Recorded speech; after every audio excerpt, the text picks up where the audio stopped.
আসসালামু আলাইকুম রহমতুল্লাহি ওবরাকাতু। সম্মানিত দর্শক শ্রোতা, যে যেখান থেকে দেখছেন সকলের প্রতি আন্তরিক অভিনন্দন ও শুভেচ্ছা।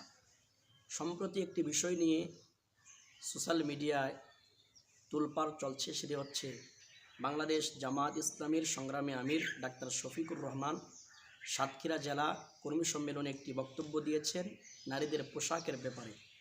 অনেকেই তার এই বক্তব্য পুরোটা না শুনে তার বিরুদ্ধে সমালোচনা করছেন এবং বিষোদ্গার করছেন।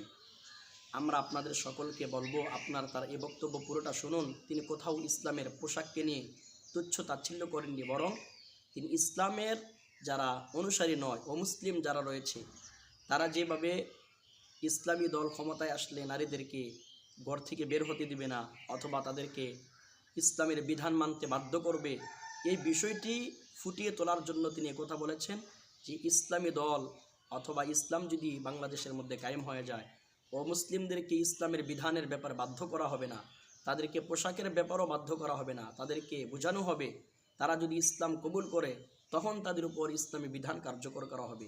এছাড়া ইসলামের যে আদর্শ, ইসলামের সৌন্দর্য দেখে সকলেই তারা শালীন পোশাক পরিধান করবে, এটাই আমরা কামনা করি। এই কথাটাই তিনি স্পষ্ট করে বুঝাতে চেয়েছিলেন, কিন্তু অনেকেই তার এই কথা বুঝে না বুঝে অথবা হিংসার বশবর্তী হয়ে সমালোচনা করছেন। আপনাদের সকলকে বলবো, আপনারা তার এই বক্তব্য পুরোটা শুনুন, তারপরে গঠনমূলক সমালোচনা করুন। আপনাদের সমালোচনাকে আমরা ওয়েলকাম জানাই, কিন্তু সে সমালোচনা যেন আপনাদের হিংসার বশবর্তী হয়ে না হয়, এই জন্য আমরা সকলের প্রতি উদাত্ত আহ্বান জানাচ্ছি। আপনারা কেউ বিভ্রান্ত না হয়ে তার এই বক্তব্য পুরোটা শুনুন।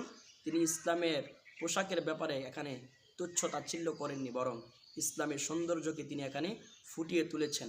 আপনারা সকলেই এই বক্তব্য শুনবেন, আমরা সকলেই এই আশাবাদী। আসসালামু আলাইকুম রহমতুল্লাহি ওয়া বারাকাতুহু।